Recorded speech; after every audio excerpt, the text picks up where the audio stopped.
नमस्कार प्रिय दर्शक बंधुरा डेमोक्रेसी खबरेर आड्डा चैनेले आपनादेर सबाइके धन्यवाद। एइबारे इडिर जे कि मजा से मजा टेर पाচ্ছেন हाड़े हाड़े झाड़खंडेर मुख्यमंत्री हेमंत सोरेन। और ताई इडिर भये पलातक तिनि।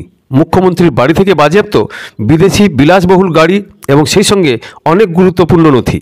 इडिर तत्परताय भालोई गाड़ाकले पड़ेছে झाड़खंडेर मुख्यमंत्री हेमंत सोरेन। सूत्रेर खबर बाड़ीते इडि हाना दितेई बाड़ी थेके बेरिये गिয়েছেন हेमंत। বিজেপির দাবি ইডির ভয়েই নাকি পালিয়ে গিয়েছেন হেমন্ত সোরেন। এসবের মাঝেই খবর এলো রাঁচিতে শাসক জোটের বিধায়কদের উপস্থিত থাকার নির্দেশ দেওয়া হয়েছে। সূত্রের খবর আজ দুপুর 2টার পর সার্কিট হাউসে বিধায়কদের বৈঠক বসবে। এই বৈঠকে অংশ নেবে জেএমএম, কংগ্রেস ও সিপিআই এর বিধায়করা এবং এই বৈঠকে হেমন্ত সোরেনও উপস্থিত থাকতে পারে বলে জানাচ্ছে হেমন্ত সোরেনের দল। তার দল আরও জানিয়েছে হেমন্ত সোরেন কোথাও পালিয়ে যায়নি। তাদের দাবি সোমবার তার বাড়িতে ইডির তল্লাশি অভিযানের সময় তিনি নাকি বাড়িতেই ছিলেন। এদিকে এই দিন বিজেপি সাংসদ নিশিকান্ত দুবে একটি টুইটে বলেন হেমন্ত জেএমএম, জোট শরিক কংগ্রেস এবং অন্যান্য দলের বিধায়কদের ব্যাগপত্র নিয়ে রাঁচিতে চলে যেতে বলেছেন। সেখানে নাকি এই প্রস্তাব দেওয়া হবে যে কল্পনা সোরেন অর্থাৎ হেমন্ত সোরেনের স্ত্রী কল্পনা সোরেন তিনি মুখ্যমন্ত্রী হবেন। একদম লালু প্রসাদের স্টাইল ঝাড়খণ্ডে জাস্ট কপি পেস্ট করা হচ্ছে।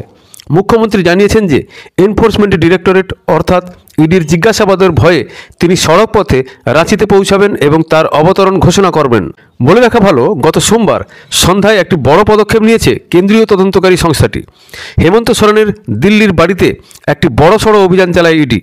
একাধিক নথিসহ তার বিএমডব্লিউ গাড়িটিকেও বাজেয়াপ্ত করেছে ইডির কর্তারা। এছাড়াও 12 ঘন্টারও বেশি সময় ধরে সেখানে ক্যাম্প করছিল তদন্তকারী দলটি।